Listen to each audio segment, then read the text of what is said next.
ಪ್ರಕಾಶ್ ಪ್ರಿಯದರ್ಶನ ಸ್ನೇಹ ಬಳಗದ 216ನೇ ಹಣ್ಣುಗಳ ವಿತರಣಾ ಕಾರ್ಯಕ್ರಮವನ್ನು ಈ ಜೆಎಸ್ಎಸ್ ಸಂಸ್ಥೆಯವರು ತಮ್ಮ ಹಿರಿಯ ನಾಗರಿಕರ ಸಮ್ಮುಖದಲ್ಲಿ ಈ ಕಾರ್ಯಕ್ರಮವನ್ನು ನಿರಂತರವಾಗಿ ಯಶಸ್ವಿಯಾಗಿ ನಡೆಸಿಕೊಂಡು ಬರ್ತಾ ಇದ್ದೀವಿ. ಮುಂದಿನ ದಿನಗಳಲ್ಲಿ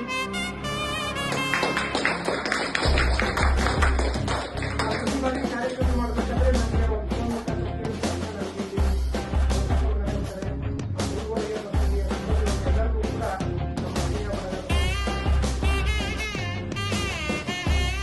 ನಮ್ಮ ಬಾಗಿಲನ್ನು ತೆರೆದು